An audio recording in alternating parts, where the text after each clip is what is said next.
What up, everybody? Let me tell you, I am so hyped to be coming to you live.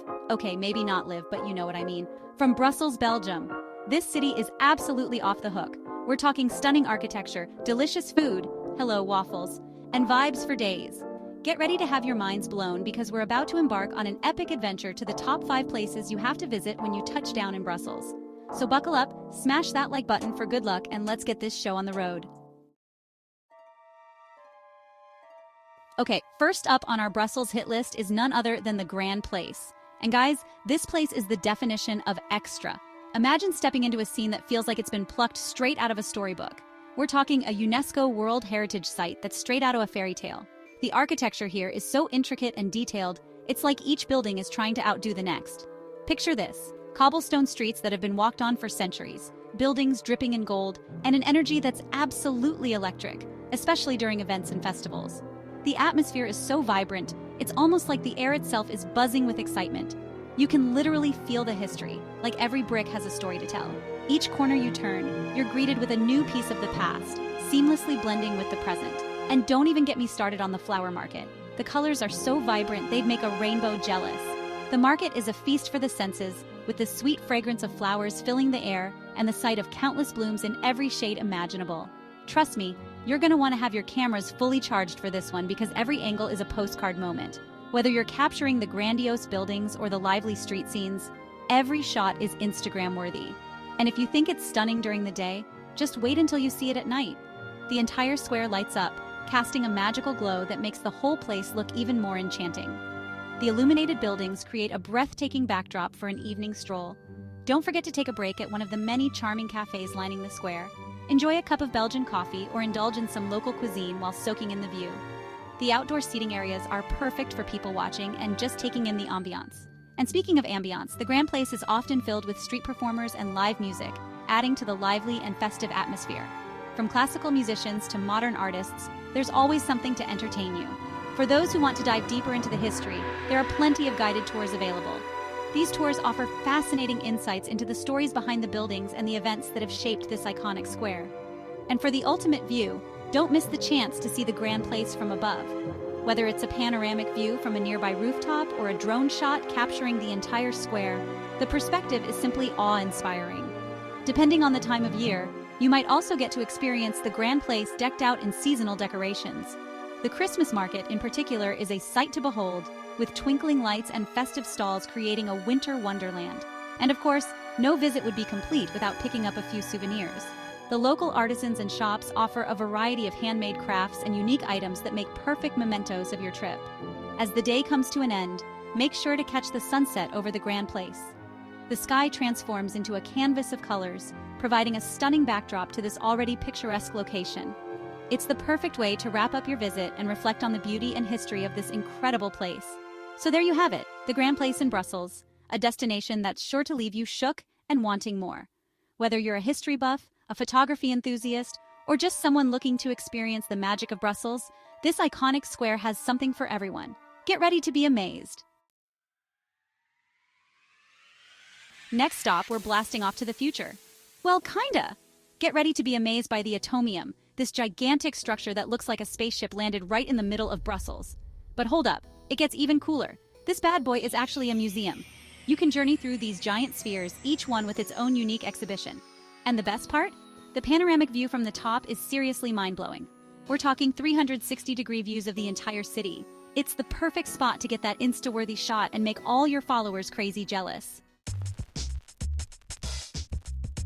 Chapter 3. Mannequin Piss Brussels Little Rock Star. Alright guys, get ready to meet the most famous, and let's be real, kinda weird, statue in Brussels, the Mannequin Piss.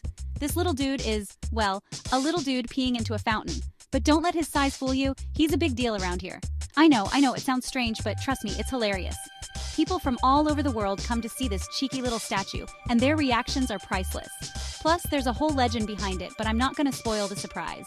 The story dates back to the 17th century and involves a little boy, a fire, and a very brave act. Intrigued yet? You gotta come see it for yourself. It's one of those things that you just have to experience in person to fully appreciate. Oh, and the best part? This little guy has a wardrobe that would make any fashionista jealous. They dress this little guy up in different costumes throughout the year, It's like a never-ending fashion show. I'm talking everything from Santa Claus to a samurai warrior. The creativity is off the charts, and it's always a surprise to see what he'll be wearing next. Seriously, Google it. It's wild. There are hundreds of different outfits, and each one is more elaborate than the last. It's a tradition that brings a lot of joy and laughter to both locals and tourists alike. The costumes are often designed by local artists and tailors, making each one a unique piece of art. Some are even donated by foreign dignitaries and celebrities. There's even a museum dedicated to his wardrobe, where you can see some of the most iconic and historical costumes up close. It's a fascinating glimpse into the cultural significance of this little statue. And if you happen to be in Brussels during one of the many festivals, you might catch a parade featuring Mannequin Piz in all his costumed glory. It's a celebration of creativity, humor, and tradition. Don't forget to pick up some Mannequin Piz souvenirs while you're here. From keychains to chocolates, this little guy is everywhere. He's not just a statue, he's a symbol of Brussels' quirky charm. And if you think he's impressive during the day, wait until you see him at night. The statue is beautifully illuminated, adding a magical touch to the already enchanting city of Brussels. So, whether you're here for the history, the humor, or just to snap a selfie with Brussels' little rock star, Mannequin Piz is a must-see. It's a quirky, delightful experience that you won't soon forget. So come on down, have a laugh, and meet the little statue that's captured the hearts of millions. Mannequin Piz is waiting for you. Chapter 4. Royal Palace of Brussels, fit for a king or queen. Hold up, we're about to get all fancy up in here because our next stop is the Royal Palace of Brussels. This place is the real deal. It's the official palace of the Belgian king. But don't worry, you don't need a royal invitation to check it out. You can take a tour and explore the lavish interiors, the stunning gardens, and just soak in all that royal history. And hey, if you're lucky, you might even catch a glimpse of the king himself. Okay, probably not. But a girl can dream, right? Now, let's dive a bit deeper into what makes this palace so special. The Royal Palace of Brussels is not just a symbol of the Belgian monarchy, but also a testament to the country's rich history and culture. The palace, located in the heart of Brussels, is a stunning example of neoclassical architecture. Its grand facade, adorned with intricate details and the Belgian flag fluttering proudly, is a sight to behold. As you approach the palace, you'll notice the beautifully manicured gardens that surround it. These gardens are not just for show. They are meticulously maintained and offer a peaceful retreat from the hustle and bustle of the city. Walking through these gardens, you can almost imagine what it would be like to be a member of the royal family, strolling through the grounds on a sunny afternoon. Once inside, the opulence of the palace is truly breathtaking. The interiors are adorned with luxurious furnishings, exquisite artwork, and stunning chandeliers that sparkle in the light. Each room tells a story, from the grand reception halls to the more intimate private quarters. The attention to detail is astounding, and it's easy to see why this palace is considered one of the most beautiful in Europe. One of the highlights of the palace is the throne room. This magnificent room, with its high ceilings and grand chandeliers, is where official ceremonies and receptions are held. The throne itself is a work of art, intricately carved and gilded, and it's easy to imagine the king sitting here, presiding over important events. But the Royal Palace of Brussels is not just about grandeur and opulence, it's also a place where history comes alive. The palace has been the backdrop for many significant events in Belgian history, from royal weddings to state visits. As you walk through the halls, you can almost hear the echoes of the past, the whispers of the people who have walked these corridors before you. And let's not forget the ceremonial guards. These guards, dressed in their traditional uniforms, stand watch at the palace gates, adding to the sense of grandeur and tradition. Watching the changing of the guard is a must-see event, a glimpse into the pomp and ceremony that is still very much a part of royal life.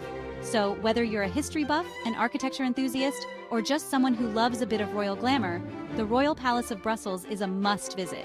It's a place where you can step back in time, immerse yourself in the rich history and culture of Belgium, and maybe, just maybe, catch a glimpse of the king himself. Okay, probably not, but a girl can dream, right? Chapter 5. Parc du Cinquantenaire. Time to relax and recharge. After all that exploring, it's time to kick back and relax at our final stop, Parc du Cinquantenaire. This place is like the Central Park of Brussels, a huge green oasis right in the heart of the city. We're talking beautiful gardens, impressive fountains, and even a couple of museums if you're feeling extra cultured. It's the perfect place to chill out, have a picnic, people watch, and just soak in those good vibes. Plus, the park is home to these massive arches that are seriously Instagram-worthy. Trust me, you'll want to get that iconic shot. And that's a wrap on our Brussels adventure. I told you this city was off the hook. From the jaw-dropping Grand Place to the quirky Mannequin Piz, Brussels has something for everyone. Massive shout out to Brussels for showing us such a good time. Don't forget to give this video a thumbs up if you're already planning your trip. I know I am. Hit that subscribe button for more travel shenanigans, and I'll catch you in the next video. Peace out.